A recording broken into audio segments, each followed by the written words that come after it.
Harrison's Reality Check. GoHarrison.com. Preventing truth decay. Harrison's Reality Check. Like NPR on acid. Carrie Harrison with you, and as we continue with Harrison's Reality Check, we're going to switch now over to Texas, where, as we all know, a Texas law has gone into effect banning abortions after 6 weeks of pregnancy. That's as if you knew you were pregnant after 6 weeks, which is pretty impossible for most people. But if it happens during that time, there's an unusual measure designed to ensure the law is enforced. And these are echoes of the Third Reich. Now, you're thinking I'm being dramatic here, but we're going to get into this, and I'm going to show you what I mean by that. Right now, residents of the state of Texas can sue clinics, doctors, nurses, even Uber drivers, Lyft drivers, Mildred, anyone who carries a shopping bag on behalf of somebody who says they want to get an abortion or maybe is en route to get it, can be sued for at least $10,000 plus attorney's fees. Now, that puts a chill. Oh, well, we're in California. We're safe. Not if you're on the phone with someone in Texas. You too can be sued. That's how real it is. And state after state, from Florida to Missouri to Mississippi, et cetera, love this idea. It is total Third Reich stuff where neighbors listen to other neighbors and think on them. And they can make money just through an accusation. But it's more than just abortion. It's really about civil rights. Let me introduce to you an extraordinary woman whose CV goes on forever. Why? Because she has done what, frankly, I could never do in 4 or 5 lifetimes worth. I'm talking about Rabbi Denise Eger, former president of the Central Conference of American Rabbis, which is the largest and oldest rabbinical organization in North America. Rabbi Ager is also the first ever openly gay person to hold that position, a founding member of the Religion and Faith Council of the Human Rights Campaign, a noted author, and as a Reformed rabbi has been active in helping negotiate improved labor conditions in hotels, agriculture, including efforts to halt genocide and crimes against humanity around the world. Who better than to talk about echoes of the Third Reich and, of course, wild invasions into whether you're in Afghanistan and you're a woman, you are SOL, well, now here in the United States, in Texas and beyond. Rabbi Ager, I want to welcome you to Harrison's Reality Check. Hi, Carrie. Great to be with you and want to wish everybody who's observing a happy New Year. The Jewish New Year begins today, and what a year we have ahead of us to work for human rights and women's rights, not only all around the world, but certainly even here at home with this new law in Texas. Well, it's chilling for many of us. I think it's called Godwin's Law, and I may be misremembering it, as George W. Bush would say. But basically, you really shouldn't make comparisons with Nazi Germany or the Third Reich. But I see a much larger play here, using abortion as a pretext to be able to get people to stick their ear on the wall, think on their neighbors, get cash for it, and basically cede power, control, and surveillance to whoever the bosses are. And the bosses do not have our best interests at heart. That's a fascinating take. Yes, I'm always leery of comparisons to Nazi Germany, but I do have to say it is reminiscent of the snitch factor that was very much a part of listing average, everyday people in turning in folks that didn't fit the Third Reich's example of what a perfect Aryan was. And in this particular case, was creating vigilantes to report people who may have had an abortion or those who are helping others have an abortion. It's just heinous. This so-called new law that really is like based on the Ohio heartbeat law that really most women or most those who are able to have babies are often don't even know they're pregnant by the 6th week. And really what's happening, Carrie, is the Texas legislature has enshrined in law a particular religious view. This is not the Jewish religious view. In fact, abortion is talked about in our sacred text and recognize that there are times when abortion is necessary in Jewish tradition. I'm not just talking about in contemporary Jewish law. I'm talking about in ancient Jewish law, that there was a recognition that things sometimes go wrong. And the emphasis in Jewish spiritual life is on saving the life of the mother. And the fetus is not considered a separate entity or separate being until it is born. And so this new law is also really an affront on a religious venue, because it is not a position of that life begins at conception is not a Jewish understanding of when life begins. Harry Harrison with you. This is Harrison's Reality Check. You can follow us anytime at goharrison.com, goharrison.com. We're talking right now to Rabbi Denise Eger, former president of the Central Conference of American Rabbis, the largest and oldest rabbinical organization in North America. Also, she has a wide reach in activism and understanding of human rights, genocides, things of that nature. And we're talking about this Texan law that has gone into full effect, Senate Bill 8, it's called, banning nearly all abortions across Texas, flying in the face of the Supreme Court's holding in Roe versus Wade, which we have all known since the early 1970s. The right-wingers on the court refused to stop the Texas law from going into effect. That alone is extraordinary, standing and doing nothing.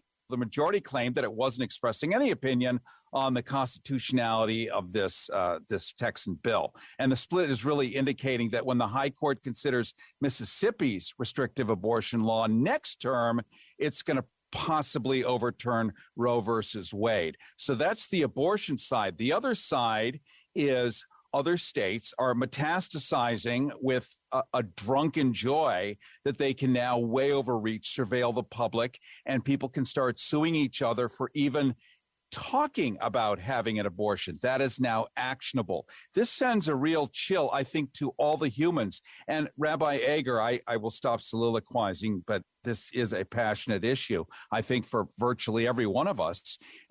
In Jewish law, for instance, in Afghanistan, now that the Taliban has taken over and they rape women constantly, horrific things happen. And of course, you can't have an abortion there. Likewise here, if you are raped, you cannot have an abortion in Texas. Right. That's exactly true, Carrie. There is no exception in this new law for rape or incest. Let's say a young girl at 12 or 14 is raped by her own father, and now this law forces her to carry that pregnancy to term. This is not about being pro-life. This is about control. And this is one of the major issues with the pro-life movement. Ironically, it is the same people who are anti-vax and anti-wear your mask in Texas, and they've usurped the language of the pro-choice movement for that purpose. And yet here they want to control women and control their fertility and birthing cycles. It's really, really, really unforgivable, and really should be a call to arms, not just for women, to go out wherever we are across the United States to ensure that Roe v. Wade remains the law of the land, but also this is an issue for people of all genders, because it's about who has the right to control our body and what is the medical care that we are entitled to receive to live healthy and good lives. And when they want to control it, and remember, Texas has already tried to pass bills that are against transgender people, and have calling when parents seek out help for their transgender children are trying to categorize that as child abuse. So this isn't about pro-life. They are not pro-life. They are about control, controlling people, controlling their bodies. That is what we have to stand up and march and change the laws in this country to take back the sense of individual dignity and human rights. Rabbi Denise Eger, let me get your take on 61% of the global human population are women. What can possibly be so threatening about women that men have to clobber them down and cage them. I mean, you don't have the musculature. You don't seem to love to collect firearms. What possibly is so threatening? I don't get it. I don't get it either. I've never understood the patriarchy, and I've done my best through the years to create a sense of equality for all human beings. That's at the core. That's what my religious faith believes, that we're all created in the divine image.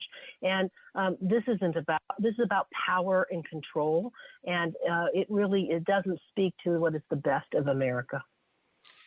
Question. We had famous Proposition 8 in California, where I'm standing, where you're standing right now, and you're on the phone because of COVID prohibitions. I made a whole word out of COVID prohibition. We'll just call it COVID, copaniculating.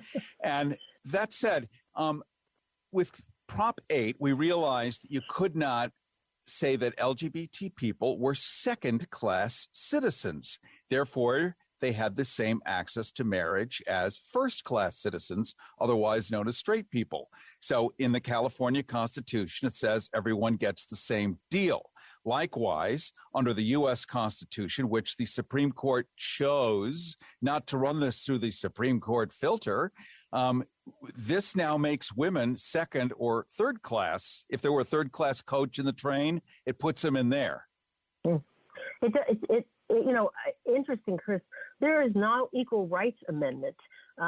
There was a movement, of course, in the 70s for the Equal Rights Amendment, which would grant in our Constitution equal rights for women under the law. And we still don't have that passed. And so this is a serious issue that women often, and in this case, those that can have children, are able to have children, are really relegated to a second-class status in Texas. You're listening to Harrison's Reality Check on KPFK 90.7 FM, including a variety of different independent public radio stations. So support public radio, because we get to bring you voices such as you're hearing now, that of Rabbi Denise Eger, former president of the Central Conference of American Rabbis, largest and oldest rabbinical organization in North America. Rabbi Ager is also the first ever openly gay person to hold that position. She's a founding member of the Religion and Faith Council of the Human Rights Campaign. She's a noted author, and as a Reformed rabbi, so she's modern and groovy, like I like to think I am. She's been active in helping negotiate improved labor conditions in hotels and agriculture, including a variety of different efforts to halt genocide and crimes against humanity around the world. What's not to love about her? And we're looking at this topic that's going to affect even the Affordable Care Act, because we've got Mitch McConnell in the Senate. He has the votes to proceed with filling former the late Justice Ginsburg's seat before the election or inauguration. The Democrats are still fighting with pillows instead of brass knuckles. And if Joe Biden wins the election and the Democrats assume control of the Senate next time, if he were to run again, then they need to, well, it doesn't matter. We don't need to get into the politics. But the point is, if people don't fight back and understand this is a really dangerous precedent, because it's going to spread into everything else that we need, like food, water, shelter, and medicine. Chris, you're exactly right. Now, these bills are already being talked about being emulated in Florida, in other states, in Alabama. State legislatures overwhelmingly in many, many states are Republican-controlled legislatures, and they are indebted to the pro-life movement. I hate to call them the pro-life movement, because I don't think they are pro-life. They are about power and control of women's bodies. And what's sad here is if we do not speak up. I mean, most Americans, you read all of the polling, regardless of political preference of party, are in favor of having access to abortion. And this particular law in Texas flies in the face. Texas is a majority state, and meaning that the minority party, the Republican Party, controls through gerrymandering the voting. We've seen them in this last legislative session change the rules around and create greater voting suppression for Black and brown people in the state of Texas.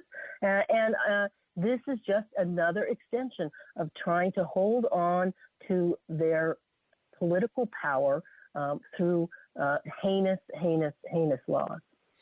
And Rabbi Denise Eger, it seems that we do love quid pro quo in this country. So for every woman not allowed to have an abortion, particularly if she's raped, the male should have to cede a single testicle. Not both, just one. There are no laws in America that control men's bodies in any way, shape, or form. And yet, there are laws that control women's bodies. Let's talk about Echoes of the Handmaid's Tale, Margaret Atwood's great book that's been now serialized on television. These are the steps that create that kind of society. This is not authentic to who we are, I believe, and what our Constitution embodies. And the Supreme Court, sadly, has been packed by the Federalist Society with far right-wing folks that now hold a majority. And, we need to figure out, and the current administration needs to figure out how to expand the court, in my opinion. Yes, that's exactly right. And we're not having an anti-Republican discussion. Just let's be clear on that. It just turns out that one particular flavor of this country is the one advocating for this. The other side is not advocating it. So I'm just making sure to point this out. You mentioned A Handmaid's Tale, which you can see on Hulu and probably other places now. It ought to be mandatory viewing in schools. It is absolutely seminal in today's world, and we are seeing playing out pretty much the same handbook. And I wouldn't be surprised if it didn't come from that. I'll tell you, as a male, if males could suddenly get pregnant through the miracle of science, there would be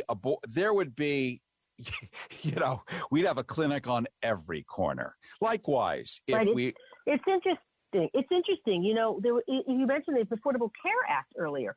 Viagra and all of the erectile dysfunction drugs are covered under the Affordable Care Act and are covered under insurance programs. But there were corporations like Hobby Lobby that went to the Supreme Court that tried to not allow birth control for women to be allowed under their insurance programs. Again, this is about power and control. And so you are right. If most men were able to get pregnant, this would not be at all is part of the law of the land. And if men also had dysmenorrhea and periods, such as women do, there would be a mandatory 3-week month with 1 week of free hospitalization where we could get ice cubes and cocktails. You can count on it. So this is the stuff that we never discuss or look at or think about. If you switch the shoes, how does it actually look? We're doing this to men and women because the choice here is about that there are going to be more children that are unwanted and uncared for. Who's going to take care of those kids? How the pro-life movement claims it's pro-life, and yet when it comes to creating the safety net that's in our society, those same groups of people want to dismantle the safety nets that we have in place to take care of all kinds of people. So I don't know what their end game is about power and control, but it's about increasing the gaps between the haves and the have-nots. This is one other methodology that they're using to create that kind of world. And I have to say, as someone who's worked with people all across the political spectrum and all across socioeconomic classes, we have to rethink what our society is like. And that really means that we have to learn to take care of one another again. Rabbi Denise Eger is the senior pastor of the Kol Ami congregation in West Hollywood, California, and former president of the Central Conference of American Rabbis. Carrie Harrison with you. This is Harrison's Reality Check. You can always visit us anytime at goharrison.com, goharrison.com for archives of this and everything else, plus our short-form syndicated features on 300 stations all across America. Preventing truth decay. Harrison's Reality Check. Like NPR.